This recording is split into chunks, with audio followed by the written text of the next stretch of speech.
Tudo bem com vocês? Olá, gente! Mais uma vez estamos aqui. Hoje vamos mergulhar no capítulo 26 do livro de Mateus. Capítulo 26. Olha só, só faltam 3 capítulos para encerrarmos o livro de Mateus.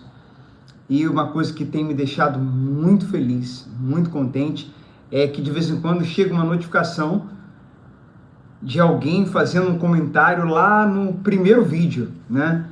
Antes do capítulo 1, nós temos lá, acho que 7 vídeos, 7 meditações, se eu não me engano, antes da gente entrar na introdução do livro de Mateus e no capítulo 1. E aí, quando surge um comentário lá da meditação 3, 4, ou do capítulo 1, 2, 3, a gente entende, né? Que tem alguém que está ali assistindo e começando a mergulhar. Então, é muito bom mesmo. Fora as mensagens, né, que chegam agora mesmo, antes da gente abrir aqui essa meditação, chegou no WhatsApp da Michele, nós fizemos uma live esses dias, comentando sobre uma música chamada Graça, da cantora Luma Eupídio. E aí a gente falou um pouco mais sobre a graça.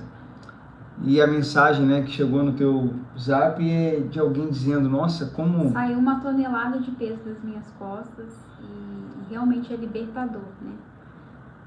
Aqui é Jesus, a graça, a mensagem da cruz é libertadora, literalmente. E a gente vê isso nas passagens bíblicas que foram lidas, né? Que são as cartas à igreja, aos cristãos ali do início da igreja primitiva, dos apóstolos, dos discípulos, reforçando os ensinamentos de Jesus, a forma como a gente deveria viver, né? A forma como a gente deveria amar. E isso tudo vai, né, moldando o caráter de Cristo em nós, né? Ele fala, o apóstolo Paulo fala, né, numa carta, né? De novo sinto as dores de parto até Cristo ser gerado em vocês. Então essa é a nossa intenção quando a gente faz outros discípulos, porque aqui a gente está, né, sendo discípulo de Jesus, fazendo outros discípulos. E quando você faz outros discípulos, você vê aquele discípulo ali, né, errando, caminhando, aí tropeça aqui, tropeça ali, mas o importante é que ele seja sincero, verdadeiro. Boa tarde, dona Nelly. Sincero, verdadeiro, porque se ele está com sinceridade, sendo verdadeiro, com humildade, ele vai estar sempre se corrigindo e evoluindo e crescendo até que ele seja cada vez mais maduro, né? Sim. Na fé. E discipule outras pessoas também. Exatamente. E assim o evangelho vai sendo propagado. E ninguém discipulando para si. Todos fazendo discípulos para Cristo, discípulos de Cristo, não discípulos do Marcelo, da Michele. Do que eu acho, ou o que eu faço, ou deixo de fazer, o que eu penso, a minha opinião. Não, a gente prega aquilo que Jesus ensinou, a opinião dele, o modo de ver dele, a maneira que não é fácil. A sua vontade, né? A vontade dele. Que não é conveniente a nossa vontade, né? Muitas vezes, porque a gente se depara com, né, às vezes sendo tido como bobo, né, ou sendo uma pessoa que as pessoas tiram vantagem da gente, mas a gente entende que é o que a gente dá, o que a gente tem, né, a gente não muda o que a gente é, a gente vai ler sobre isso hoje, né, pelo que as pessoas fazem conosco, né, a gente permanece tendo a nossa natureza dele. Vamos orar. Espírito Santo, muito obrigado por essa série, muito obrigado por tudo que o Senhor tem feito, pelas pessoas que estão começando agora essa série. Nós estamos no capítulo 26, mas tem gente que está lá nos primeiros vídeos, antes do capítulo 1, tem gente que ainda está no capítulo 1, no 2 ou nos primeiros, e a cada capítulo que ela assistir, até chegar aqui onde nós estamos, que está gravado, que o Senhor venha moldar nela, moldar em todos nós que estamos acompanhando essa série, o teu caráter, teus pensamentos, teus sentimentos e fazer a tua vontade em nós e através de nós. Essa série é sua, essa meditação é sua, nós somos seus, tudo é para a sua glória. Então nos ilumine, fale conosco, nos inspire, fale realmente através de nós, derrame tua graça, mais ainda da tua graça, nos envolva com ela, com tua misericórdia, teu poder, teu amor, moderação, para que essa meditação em tudo, até o fim, realmente glorifique o Senhor. Amém. Então vamos iniciar, porque o capítulo 26 é muito grande. Eu até tinha em mente da gente começar já, mas tínhamos que fazer essa introdução e falar aqui das pessoas que estão começando, falar um pouquinho sobre essa graça e as mensagens que a gente tem recebido. A gente está muito feliz e queria compartilhar isso com vocês. Então vamos lá, versículo 1, capítulo 26 do livro. Vai deixar aqui mesmo? Quer deixar aqui? Tá bom, que aqui fica... Ok. Então vamos lá, vou acompanhando aqui, vocês acompanhem aí. Nossa tradução, como sempre, é a NVT. E você que está aí com outra versão, outra tradução, as palavras são diferentes, mas o sentido é o mesmo, como a gente sempre fala. Vamos lá. O título está aqui, A Conspiração para Matar Jesus. Uhum. Quando Jesus terminou de falar todas essas coisas, disse a seus discípulos: como vocês sabem, a Páscoa começa daqui 2 dias, e o Filho do Homem será entregue para ser crucificado. Naquela mesma hora, os principais sacerdotes e líderes do povo estavam reunidos na residência de Caifás, o sumo sacerdote, tramando uma forma de prender em segredo e matá-lo. Mas não durante a festa da Páscoa, para não haver tumulto entre o povo, concordaram entre eles. Uhum. Só comentar algo que está aqui, ó, no comentário dessa Bíblia de estudo. A ironia que o Filho do Homem, aquele que julgará todas as nações, como a gente leu no Mateus 25, deve antes ser indevidamente julgado e condenado à morte por pessoas perversas. A morte de Jesus foi o sacrifício pascal definitivo. Filho do Homem é um título que Jesus usa para si mesmo. A gente sabe que houve essa conspiração, né? A gente vai ler mais para frente a traição de Judas, tudo isso. Porém, também sabemos que foi uma entrega, foi algo voluntário, né? E essa é a graça. Mas teve tudo isso que nós vamos ler aqui no capítulo 26. Por que a raiva grande, né, dos fariseus, dos religiosos, dos líderes do povo? Eles estavam aproveitando, né, da inocência, né, das pessoas, o que as pessoas faziam e viam ele como deuses, né, como pessoas que estavam abaixo de Deus, era eles aqui na terra. Então eles, semideuses, né? Então, deuses não. Então eles exploravam, eles jogavam, como Jesus falou, foi ali denunciando todas as coisas que eles estavam fazendo, escravizando, abusando, extorquindo, né? Aquela coisa toda que a gente já leu até aqui. E com isso, eles sendo desmascarados, eles estavam com muita raiva de Jesus, porque até então Jesus não havia convivido com eles, não foi alguém que saiu do meio deles e explanou o que estava acontecendo, mas Jesus era Deus que sabia de todas as coisas e veio libertar o povo daquela escravidão que eles estavam vivendo, né? E eles estavam desviando a boa fé das pessoas, né? Mas eles estavam de má fé.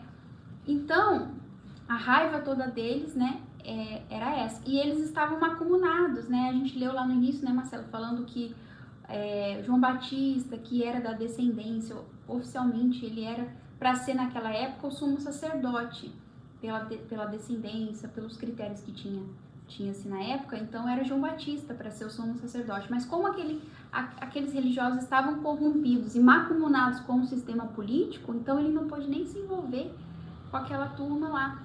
E aí ele foi para o deserto, aí ficou isolado, aquela coisa toda, né? Então, só reforçando essa questão, por que dá raiva, né, dos religiosos, da maldade deles.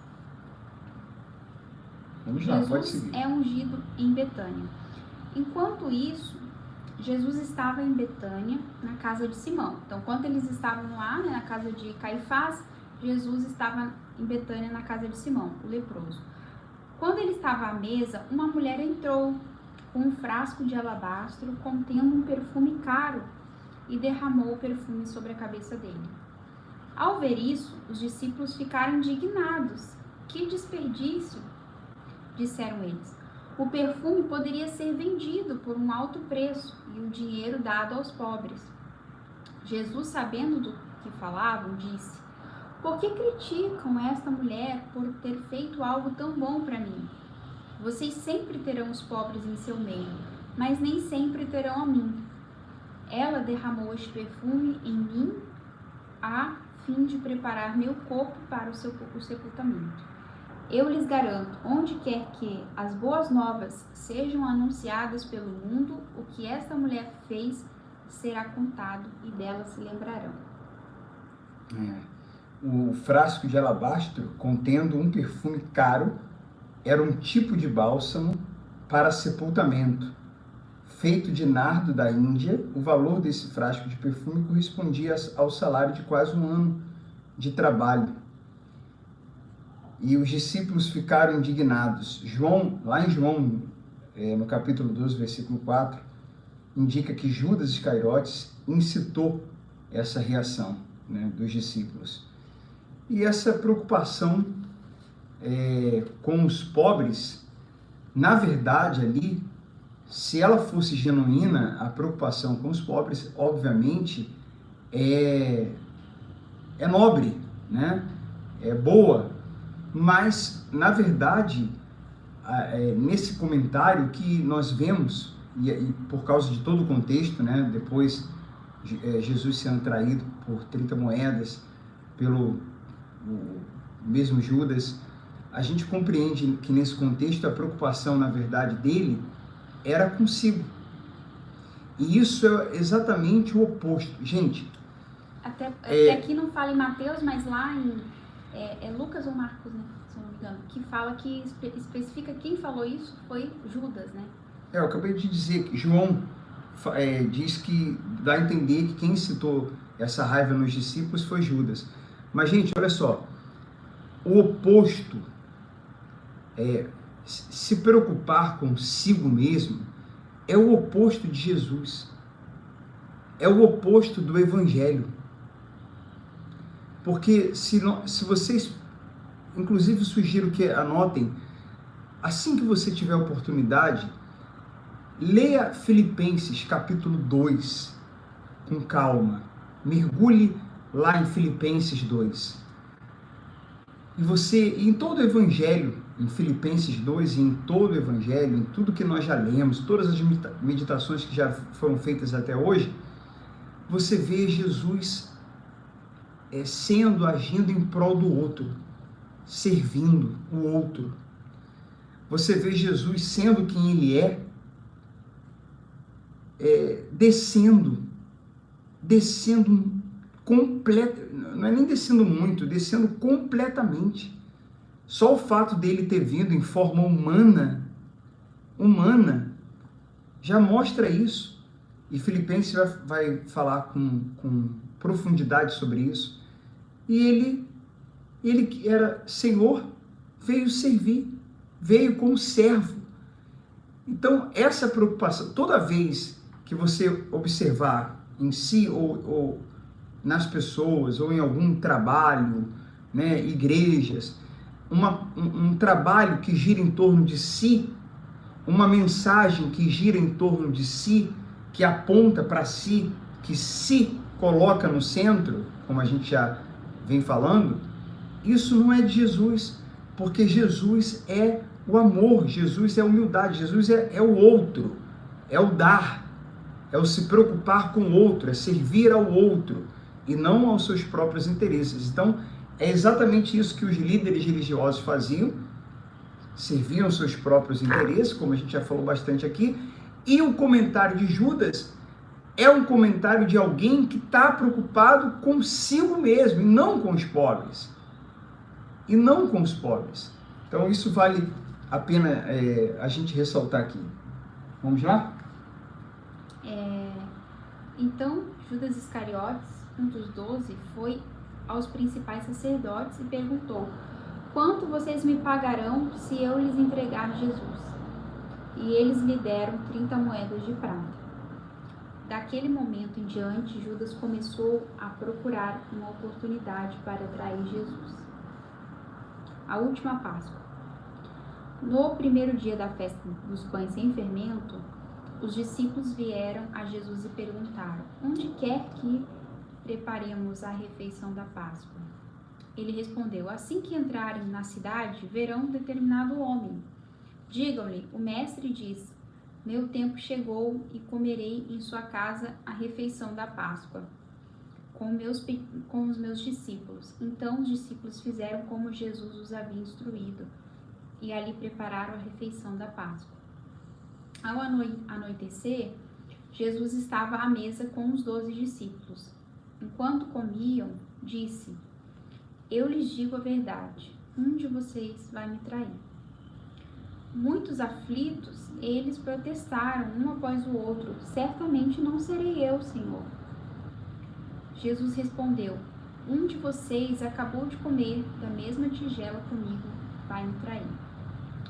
O Filho do Homem deve morrer, como as Escrituras declaram há muito tempo.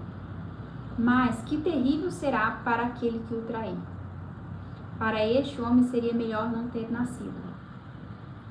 Judas, aquele que o trairia, também disse: certamente não serei eu, Rabi. E Jesus respondeu: é como você diz.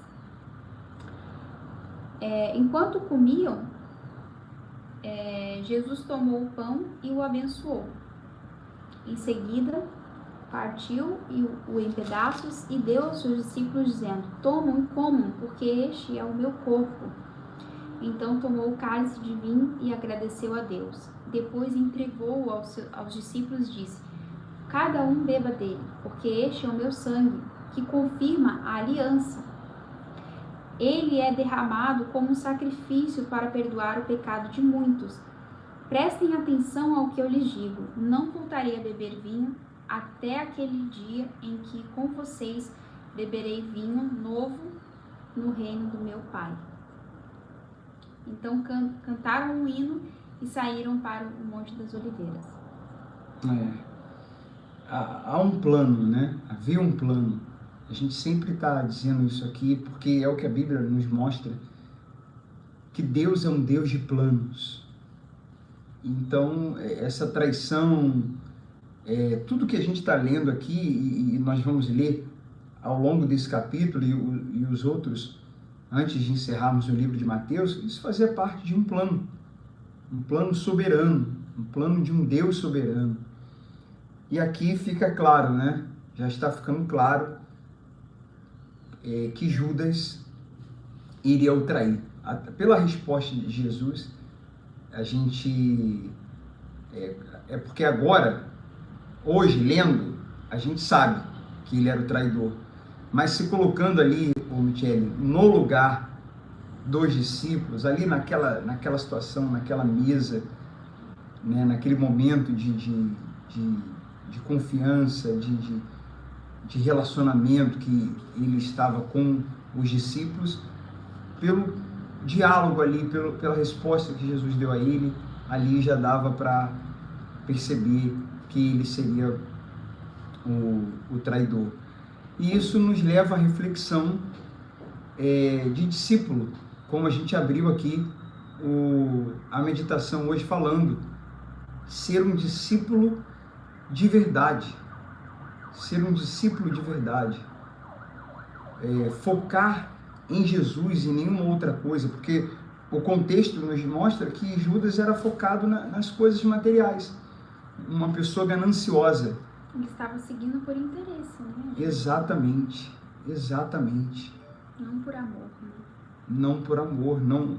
Não por amor. E tudo bem, os outros discípulos também falharam, mas a condição dos outros discípulos, de todos eles, era de alguém ainda que a carne falava mais alto, né? que a carne muitas vezes sobrepujava. Por isso nós vamos ler mais para frente que todos eles fugiram. Quer dizer, todos eles naquela altura foram fracos, se deixaram levar, próprio Pedro. Porém, você vê que eles foram mudados, transformados, depois que receberam o Espírito Santo. Há uma diferença muito grande dos discípulos antes e depois de receberem o Espírito Santo. Mas, apesar de fracos, apesar de pecadores, apesar de imperfeitos, eles estavam ali de forma sincera, seguindo Jesus, querendo aprender, estavam ali caminhando com Jesus, ouvindo os seus ensinamentos e dispostos a aprender, dispostos a mudarem. É aí que está a diferença, porque se você for ver erro por erro, ninguém ali era perfeito e todos ali tinham ainda essa condição de não terem o Espírito Santo lhes dominando, mas o foco deles, dos 11, era Jesus. Infelizmente, né? Mas a gente sabe que como um plano, o foco de Judas não era Jesus, eram as coisas, eram essa terra, era a ganância, ou era o poder, era ficar bem com esses líderes religiosos, porque ele entrou ali numa aliança com eles, fez parte da conspiração para que eles pudessem pegar Jesus. A gente vai seguir lendo e vai ver isso aqui, né? E o fato também é que o tempo todo, né, Marcelo, Jesus sabia quem era Judas, até mesmo quando o escolheu, né? Mas era tudo um plano de Deus, como o Marcelo falou, e para se cumprir as Escrituras. Então, mesmo sabendo como Judas era, quem ele era, ele nunca o distratou ou o envergonhou, ou humilhou na frente dos outros. Então a gente tira uma lição, inclusive quando ele foi pego, né? Ele chamou Judas de amigo, que fizeste, né? Então até existe uma frase que uma vez acabou circulando na internet que é fato, né? Jesus chamou Judas de amigo, mas não foi por falsidade. É que o caráter de Judas não mudou o caráter de Jesus, né? Então, o que as pessoas fazem conosco não pode mudar quem a gente é. Ou a gente é, ou a gente não é, né? Porque muito a bom, gente muito forte externa isso. aquilo que está dentro da gente, a nossa natureza, aquilo que a gente tem dentro de si. As pessoas, da mesma forma. Então, assim, o que está dentro delas não pode me influenciar. Eu não posso deixar me contaminar, eu não posso deixar me desviar com o que as pessoas fazem, ou pela traição, ou humilhação, ou o que fazem de ruim contra a gente. Porque com Jesus a gente aprendeu ser filho, age diferente. A gente caminha segundo a milha, a gente dá a outra face, a gente tem misericórdia. A gente costuma até ter mais empatia com aquelas pessoas que muitas vezes agem na ignorância, como a gente um dia agiu. Hoje de manhã eu estava falando isso com uma moça que estava atendendo, que uma coisa é a gente fazer consciente daquilo que a gente está fazendo, conhecendo já a verdade, conhecendo já o certo, e mesmo assim fazer o errado. Que é o caso de Judas ali. Ele estava fazendo o errado, mesmo já tendo tido conhecimento de tudo quanto que era certo, né? Então, uma coisa é errar na ignorância, na insensatez, mas outra coisa é a gente agir de forma errada, sabendo, aí sim, aí a gente está em dívida com Deus, aí a gente está andando na iniquidade, aí a gente está sendo maldoso. Mas isso que as pessoas fazem conosco não pode mudar quem a gente é, a essência do caráter de Jesus, né? E aí a gente fala de amor, né? Como sempre, não dá para falar de Jesus sem falar da graça, do amor, porque amar não é sobre quem o outro é ou o que o outro fez. Amar é sobre quem eu sou. E se Jesus era a graça, né, era o amor, Deus é amor, e Jesus era o Deus encarnado, o Verbo que se fez carne, o próprio Deus entre nós. Então, Jesus é amor. Se Judas não está o amando, mas ele é amor.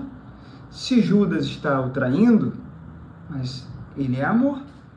Se Judas está sendo injusto, ou se nós somos do Evangelho, Jesus, o Espírito Santo está em nós, quer dizer, o amor habita em nós. Nós não temos apenas um sentimento de amor, sabe? O amor o próprio, habita em nós. É só a gente se relacionar com ele e deixar fluir esse amor, né? Numa relação constante, em muito diálogo, intimidade. Então, quando a gente está nesse primeiro amor, nessa comunhão íntima com Deus, o amor flui. Então, não importa o que fizeram, o que falaram, o que deixaram de fazer, o que deixaram de falar, se me reconheceram ou se não me reconheceram, se me apunhalaram ou não, se fizeram o que eu não esperava. Eu não sou o que essa pessoa fez. Eu não sou esse sentimento que está querendo vir da minha carne. Eu não sou isso. Eu não sou esse pensamento horrível que o mal está querendo me colocar na minha cabeça. Eu sou o amor. Eu sou de Cristo. Cristo está em mim. E é esse entendimento de quem eu sou em Cristo. Eu sei da minha identidade em Cristo. E a minha condição, né, não é uma coisa forçada. Não é uma coisa que eu não posso devolver. Não posso pagar o mal com o mal. Eu sou cristão. O que vão falar? Não é isso. É algo que vem realmente de dentro. Porque o amor está dentro. Então, eu acabo tendo misericórdia, acabo perdoando, acabo orando pela pessoa e não jogo o jogo dela, né? E não deixo a minha natureza, esse jogo de provocação, muitas vezes, o jogo de ódio, o jogo de ofensas, esse tipo de jogo. Não entro nesse jogo, porque o amor não me permite entrar. E com amor, a gente falou isso lá no Mateus 5, eu corto o ciclo que poderia se formar de ódio, de vingança, de troca, de ofensas. Porque ela me ofendeu, no amor, isso é cortado. Agora, sem amor, isso não para. Me ofendeu, eu ofendo. Me ofende mais. Eu ofendo mais ainda, me ofende mais. Pior, eu vou lá e aí há uma troca de ofensas, há uma troca de males, né? Um pagando mal e sempre querendo pagar numa intensidade maior, e isso acaba muitas vezes em uma pessoa não falando com a outra, em uma pessoa falando coisas horríveis para a outra, depois se arrependendo, uma pessoa agredindo a outra, matando a outra, assassinato, tudo por causa da falta do amor que Jesus do amor que Jesus ensinou no Evangelho. E a maneira que ele tratou, especialmente o que a gente está falando aqui, a maneira como ele tratou e ele se comportou com Judas é um baita de ensinamento para a gente. Como tratar e como lidar com pessoas que a gente... Porque você vai ver por aí, olha só, olha aqui. Isso que a gente está falando aqui, amor, Evangelho, vai na contramão de muitos ensinamentos que tem por aí. Porque os ensinamentos que tem por aí vai levando a pessoa, vai incitando uma raiva na gente. Tem gente falando aí, ó, você não fica, não dá mole não. Isso no dia a dia tem gente que fala essas coisas e na internet tá cheio também esse tipo de mensagenzinha assim, não dá mole não. Você vai aceitar? Você vai permitir isso? Tudo bem, não é nem a questão de permitir, mas você não vai fazer nada? Você não vai fazer nada? Você vai ficar parado? Você vai deixar a pessoa fazer isso com você? Tem muitas mensagens assim, talvez não com essas palavras, mas com outras, e às vezes uma mensagem que está sendo usado até a Bíblia. Nossa, presta atenção nisso, gente. Está sendo usado até a Bíblia, a pessoa está falando de Deus, e às vezes o que ela está transmitindo na mensagem é isso aqui, é mais ou menos isso. Vai deixar? Vai fazer nada? Cuidado, é igual a gente analisou algumas letras de música que é gospel que o sentimento que a música incita é isso aí. Ah, a pessoa que... ela vai ver. Se a pessoa que fez isso contra mim, ela vai ver. Ela vai ver minha vitória. E ela vai aplaudir a minha vitória. Ela vai ver. A maior luta do cristão não são os problemas, não são as dificuldades, os apertos, né? A nossa maior luta realmente é não sujar o nosso coração, é não nos deixar contaminar, é manter o coração limpo contra essas, muitas vezes, né, maldade que vem de pessoas que a gente mais ama, né? Que Jesus fala, né, que os nossos inimigos serão os da nossa própria casa, né? Ou Então, seja, a maior luta é nos negarmos. Porque a vontade é de fazer essas coisas. A vontade é sempre de dar o troco. O instinto, é o instinto. A vontade é de ou você dá o troco ou você deleta aquela pessoa completamente. Deleta completamente. Não quero. Essas são as reações mais comuns. Ou a pessoa enfrenta e dá o troco, ou então ela fala assim: não quero mais, nunca mais olhe para minha cara. Nunca mais quero falar com você. Essas normalmente são as duas reações. Agora, quando a gente olha para Jesus, quando a gente olha para o Evangelho, qual é a reação que a gente deve ter? É uma dessas duas?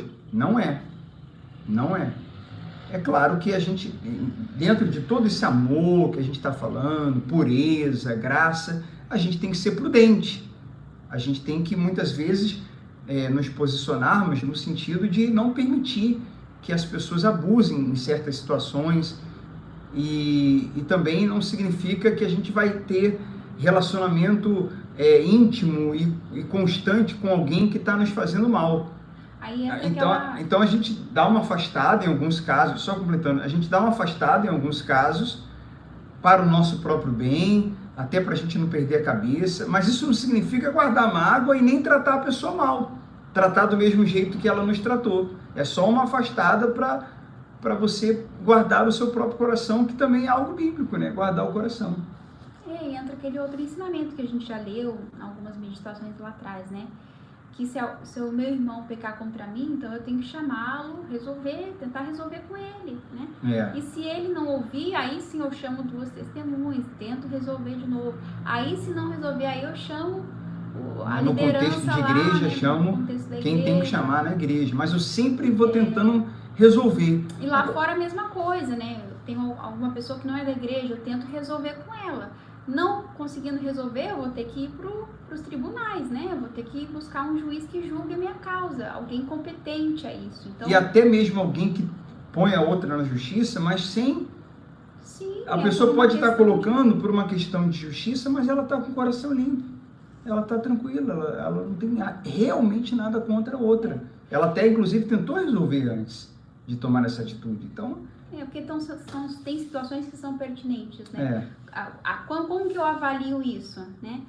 Se vale a pena ou não, quando de repente tem vários critérios, para cada caso é um caso. Se for movido na raiva, no ódio, então a raiz, a motivação não é boa. Agora, se for movida por uma coisa, não, eu tenho que tomar alguma providência, porque essa pessoa não pode fazer isso com outras pessoas. Então, eu não estou pensando só em mim simplesmente, eu estou pensando em outras situações, em outras pessoas, que essa pessoa precisa ser de alguma forma paralisada, porque ela está prejudicando, ela está fazendo mal, ela está... Então, ela tem que... a lei, né, tem que servir para essa pessoa. Quem não foi ainda alcançado pela graça, gente, a lei existe para isso. Para colocar ordem, né? Para a gente para a sociedade não virar uma bagunça, para a gente viver de forma civilizada. Isso aí. Então há essas diferenças, né? Foi bom dar esses exemplos aí, que são do dia a dia. Tem mais coisas, né? Mas é bom a gente passar também essa moderação, né? Falar de amor, mas com moderação, é o que está escrito. O Espírito Santo, ele nos dá poder, amor e moderação, simples como a pomba, puro como as crianças e como as pombas, mas prudente como a serpente. Vamos lá. Ao anoitecer, Jesus estava... isso aqui já lemos, né? Vamos lá. Versículo 31. Jesus prediz a negação de Pedro. No caminho, Jesus diz: esta noite todos vocês me abandonarão, pois as escrituras dizem: Deus ferirá o pastor, e as ovelhas do rebanho serão dispersas.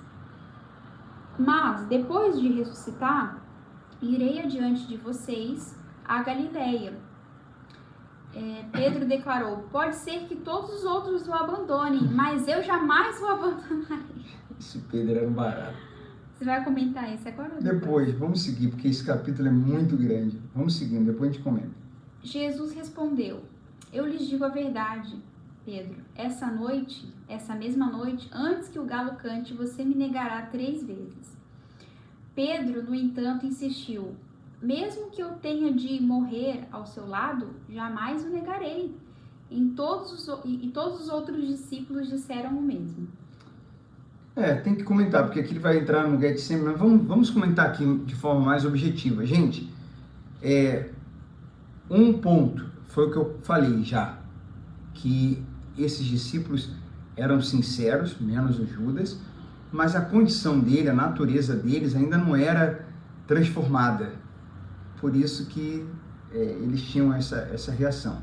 Então é compreensível, por essa perspectiva, eles terem fugido, né? E no caso de Pedro, negado. Os outros fugiram, Pedro ainda negou. Depois, numa outra condição, depois que Pedro recebeu o Espírito Santo, recebeu poder, numa outra condição, ele cumpriu isso aqui. Realmente ele morreu por Jesus, e algo assim extraordinário. Mas aqui ele ainda não tinha essa condição, esse é um ponto. E outro ponto, que é o da graça, né?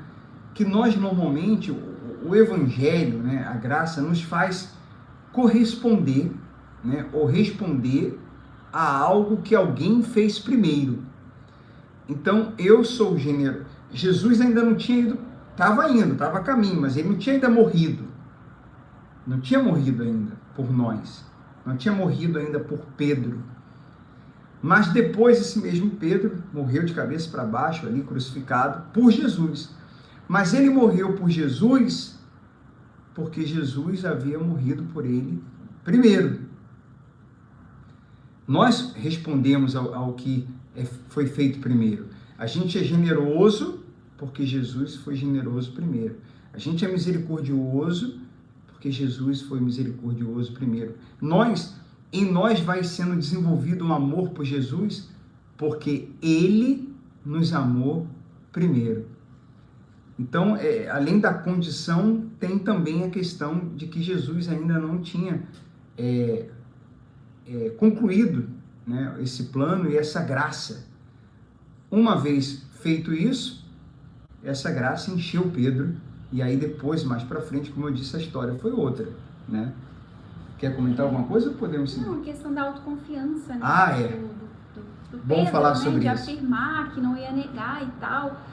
E às vezes como a gente pode se enganar nas nossas avaliações de si mesmos, né? De achar que comigo isso nunca vai acontecer, eu nunca vou errar desse jeito, o que o fulano fez eu nunca vou agir dessa forma.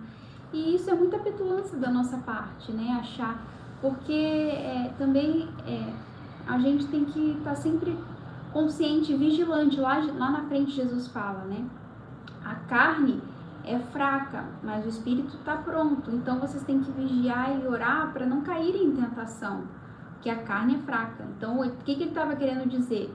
Se a gente estiver na carne, se a gente não estiver vigilante, se a gente estiver der bobeira, se a gente deixar a carne falar mais alto, não estiver orando, não estiver se alimentando, né, alimentando o espírito, a carne prevalece sim. Então, é isso que vai fazer a diferença, né? Da gente não cair no erro que a gente acha que nunca vai cometer.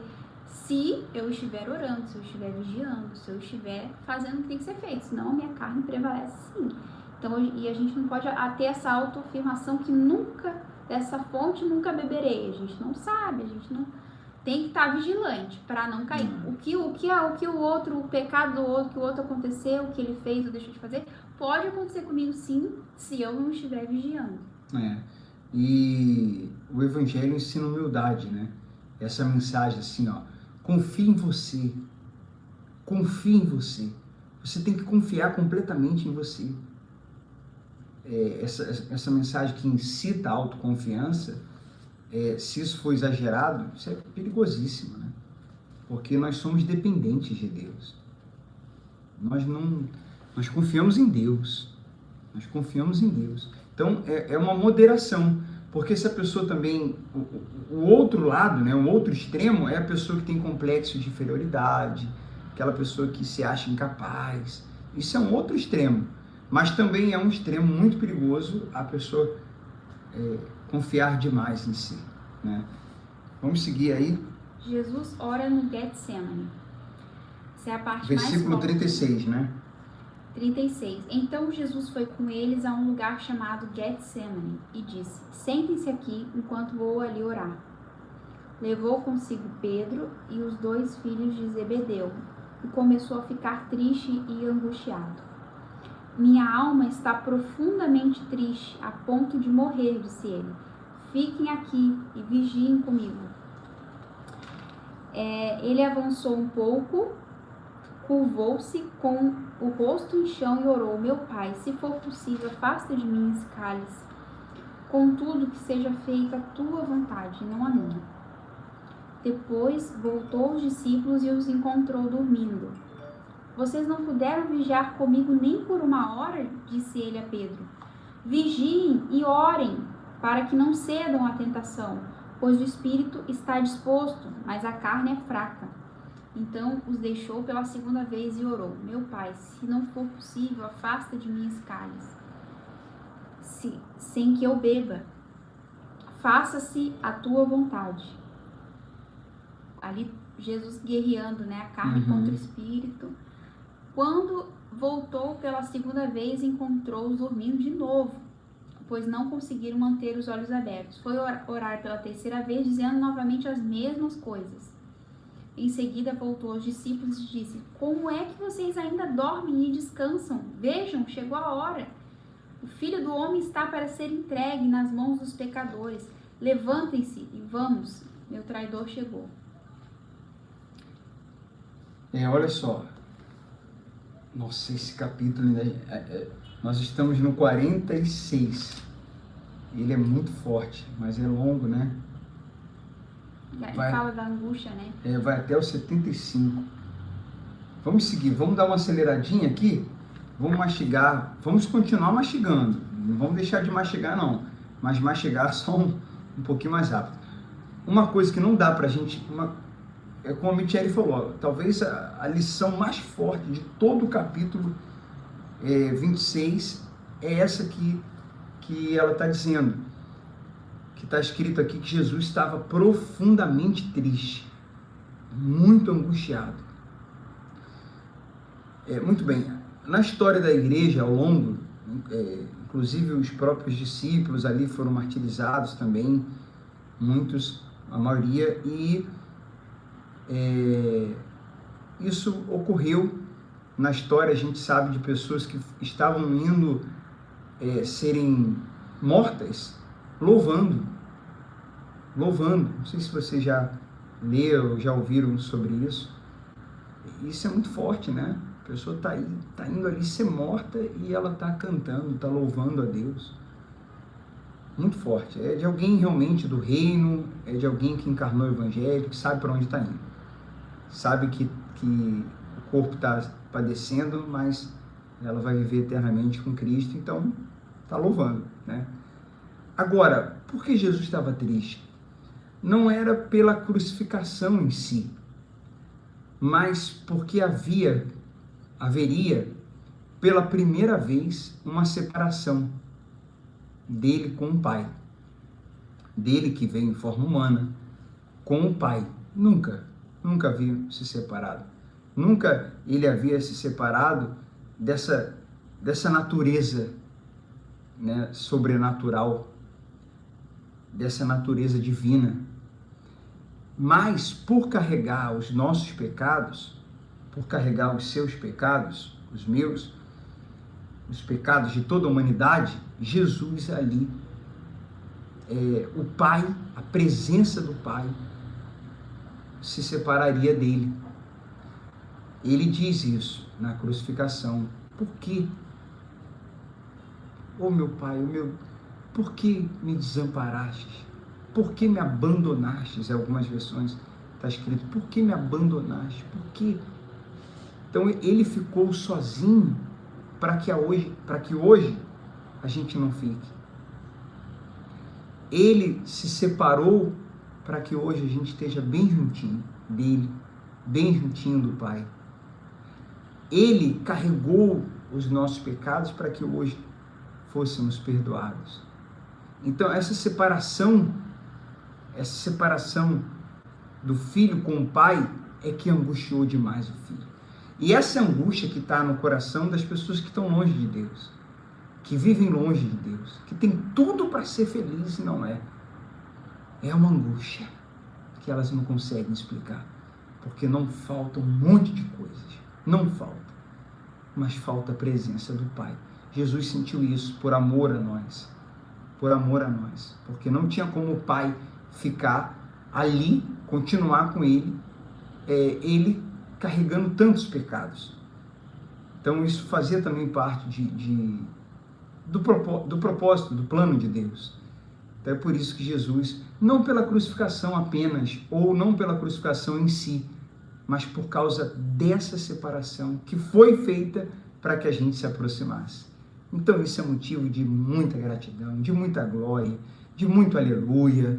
E mais do que gratidão, glória e aleluia, é motivo da gente responder com amor. Responder este amor com amor. Amor a Ele e amor ao próximo. E o interessante também no versículo 40, né? Que fala para ele, a gente, de novo vou reforçar um pouco mais isso, vigiem e orem para que não cedam à tentação.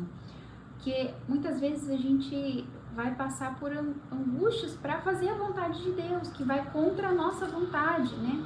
Muitas vezes a gente ora, Jesus aqui orou com sinceridade, digamos assim, porque ele estava em carne, né?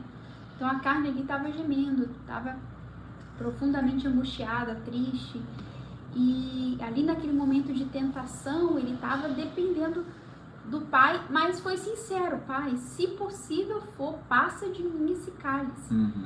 Mas ele não estava fugindo, ele falou, se possível, passa de mim esse cálice. Então às vezes a gente passa por luta, passa por situações que, né, o dia mal, o deserto, que por algum propósito Deus permite, que a gente não entende na hora, mas vai entender depois, e a nossa alma algumas vezes fica assim, angustiada, inquieta, sabe? E pede, fala, Senhor, né, se possível passa de mim esse cálice. Só que ele sempre finalizou: contudo, seja feita a tua vontade. Então, falou: Pai, eu por mim eu peço que o Senhor, né, me tire isso, mas seja feita a tua vontade. Só estava ali dependente, então era Deus que estava dando forças, ele dependeu ali do Pai, de Deus, para dar forças para ele não cair em tentação, né, de ceder à tentação e se afastar do plano, do propósito, que muitas vezes na nossa vida é a mesma coisa, muitas vezes ele permite situações, e para a gente não se afastar do propósito, a gente tem que estar ali na dependência de Deus, não fugindo, né, do propósito dele. Versículo 47, né? Vamos ler do 47 ao 56. Enquanto Jesus ainda falava, Judas, um dos 12, chegou com uma grande multidão armada de espadas e pedaços de pau. Tinham sido enviados pelos principais sacerdotes e líderes do povo. O traidor havia combinado com eles um sinal: vocês saberão a quem devem prender quando eu o cumprimentar com um beijo. Então Judas veio diretamente a Jesus e disse: saudações, Rabi! Exclamou ele e o beijou.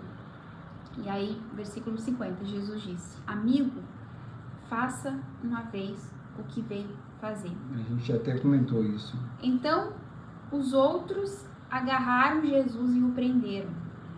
Um dos que estavam com Jesus puxou a espada e feriu, e o servo do sumo sacerdote cortando-lhe a orelha. Aí no versículo 52 diz: guarda sua espada, disse Jesus.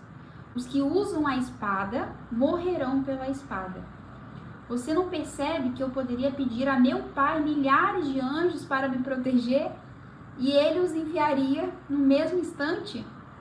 Se eu fizesse, porém, como se cumprisse as Escrituras, que descrevem o que é necessário que eu agora aconteça.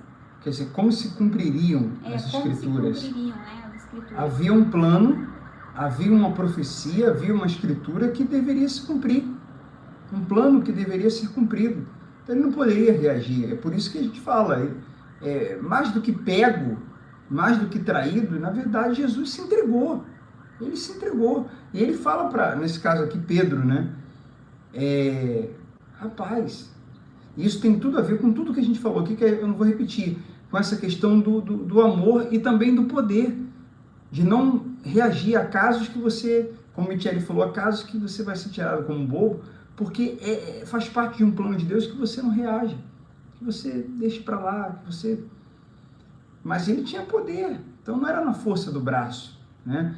Isso aqui também, pessoal, nos leva, não vou entrar aqui nesse assunto agora, mas nos leva a uma profunda reflexão sobre todas essas opiniões que tem por aí, né? Existem muitas opiniões, existem pessoas que idolatram ideologias políticas, pessoas que são extremamente partidárias, e como que com a perspectiva do Evangelho, como que eu concluo, como que eu formo uma opinião na base do Evangelho? O que ajuda muito, além de conhecer o Evangelho, é a moderação. A moderação. Existem opiniões, existem ideologias, pensamentos por aí, que eles vão para um dos dois lados. Literalmente, né? Ou vai muito para a direita ou vai muito para a esquerda, literalmente. E sai de uma moderação, sai da moderação, sai de algo que é parecido com Jesus, sai de algo que tem a ver com amor, com tudo que a gente está lendo aqui. Então, agora a gente está lendo aqui Bíblia e não vamos entrar em questões sociais nem políticas aqui, não vamos. Mas eu vou falar algo que me ajuda muito. Olhar com os olhos de Jesus, procurar compreender as coisas e as pessoas, as situações, a vida com a ótica do Evangelho e a moderação. E procurar. O Evangelho e a moderação me ajudam a formar boas opiniões que não ficam tão distantes daquilo que Jesus é. Porque existem opiniões, existem ideologias, existem convicções e pensamentos que parecem coerentes, mas eles muitas vezes vão para o exagero, vão para o excesso e acabam se distanciando muito de tudo que a gente aprende de quem Jesus é, né, e do que ele ensinou. Agora, tipo assim, existem níveis de crenças, né? A que ponto eu creio em Jesus, a que ponto eu creio que ele está de fato me guardando, me protegendo, ou eu creio no que está escrito aqui, né? Porque falam-se muito de ter uma espada, uma arma para se proteger, mas Jesus fala lá no Sermão da Montanha como a gente deve reagir, né? Então, assim, a que ponto que eu creio? Então, o que não crê, não critique o que crê, né? Então, assim, cada um vai na sua fé. Então, a gente escolhe de que maneira vai crer, né, naquilo que ele tem falado. E respeita a crença do outro. Qual o versículo que a gente parou aí? Versículo 55. Ok. Em seguida, Jesus disse à multidão: por acaso sou um revolucionário perigoso para que venham me prender com espadas e pedaços de pau? Por que não me prenderam no templo? Ali estive todos os dias ensinando, mas tudo isso estava acontecendo para que se cumpram as palavras dos profetas registradas nas Escrituras. Nesse momento, todos os discípulos abandonaram e fugiram. Tudo isso estava no Antigo Testamento e tinha que se cumprir justamente para que os judeus depois, se não na hora ali, pelo menos depois pudessem ouvir, ler e passar a crer que muitos deles estavam crucificando ninguém mais e ninguém menos do que o Messias, né? Versículo 57, o julgamento de Jesus diante do conselho. Então os que haviam prendido Jesus o levaram para a casa de Caifás, o sumo sacerdote, onde estavam reunidos os mestres da lei e os líderes do povo. Enquanto isso, Pedro seguia Jesus de longe até chegar ao pátio do sumo sacerdote. Entrou ali, sentou-se com os guardas e esperou para ver o que aconteceria. Lá dentro, os principais sacerdotes, todo o conselho dos líderes do povo, tentavam encontrar testemunhos que mentissem a respeito de Jesus, para que pudessem condená-lo à morte. Olha só, meu Deus. Embora muitos estivessem dispostos a dar falso testemunho, não puderam usar o depoimento de ninguém. Por fim, apresentaram-se 2 homens que declararam: esse homem disse, sou capaz de destruir o templo de Deus e reconstruí-lo em 3 dias, falando a respeito de Jesus. Então o sumo sacerdote se levantou e disse: você não vai responder essas acusações? O que tem a dizer em sua defesa?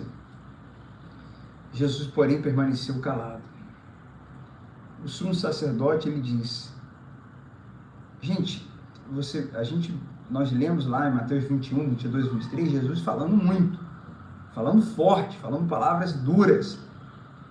E aqui ele calado. O que a gente aprende com isso? Tem momento de falar, tem momento de enfrentar, e tem momentos da gente ficar calado, deixar Deus agir, deixar o plano dele se cumprir. E essa sabedoria para saber como se comportar em cada momento, a gente tem que estar sempre pedindo para Deus. Exijo em nome do Deus vivo que nos diga se é o Cristo, Filho de Deus. Jesus respondeu: é como você diz, eu lhes digo que no futuro verão o Filho do Homem sentado à direita do Deus Todo-Poderoso e vindo sobre as nuvens do céu. Então o sumo sacerdote rasgou as vestes e disse: blasfêmia, que necessidade temos de outras testemunhas? Todos ouviram a blasfêmia. Qual é o veredito? Culpado, responderam, ele merece morrer. Então começaram a cuspir no rosto de Jesus e a dar-lhe socos. Alguns lhe davam tapas e zombavam. Profetize para nós, Cristo. Quem foi que lhe bateu desta vez? E aqui vai falar de Pedro negando Jesus, né? A gente já falou sobre isso, né? A condição de Pedro e que ele depois deu a vida, porque a gente dá a vida porque alguém deu a vida por nós primeiro. Mas vamos ler. Enquanto isso, Pedro estava sentado do lado de fora no pátio. Uma criada foi até ele e disse: você é um dos que estava com Jesus o Galileu. Mas Pedro negou diante de todos: não sei do que você está falando. Disse. Mais tarde, junto ao portão, outra criada viu e disse aos que estavam ali: esse homem estava com Jesus de Nazaré. Novamente Pedro negou, dessa vez com juramento: nem mesmo conheço esse homem, disse ele. Pouco depois, alguns dos outros ali presentes vieram a Pedro e disseram: você deve ser um deles, percebemos pelo seu sotaque galileu.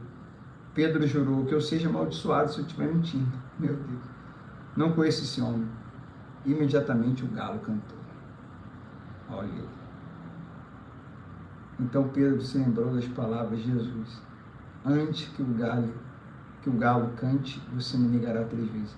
E saiu dali chorando amargamente. Quer dizer, foi instinto, né? É o que ele era, ainda carnal, embora sincero. Tanto é que não saiu dali tranquilo. Não saiu dali como se nada tivesse acontecido. Ele saiu dali amargurado, chorando muito, porque ele lembrou do que Jesus falou e ele viu que tinha negado. Mas esse mesmo Pedro depois vai, com o Espírito Santo, ser muito, muito corajoso, muito intrépido e usado por Deus. Isso mostra o quanto a gente não deve ser autoconfiante. A gente tem que ser dependente do Espírito Santo. Encerramos 75 versículos. Nossa, o maior capítulo até agora. E vamos em frente. Quer falar alguma coisa, Luiz? Não. Então, Deus abençoe vocês. Curtam, não custa nada se você gostou. Se não gostou, não curte. Mas se gostou, curte aí. Deixa algum comentário diante de 1 hora aqui a gente falando. Fala alguma coisa você agora aí. E compartilhe com as pessoas que você se importa. Tchau, Deus abençoe.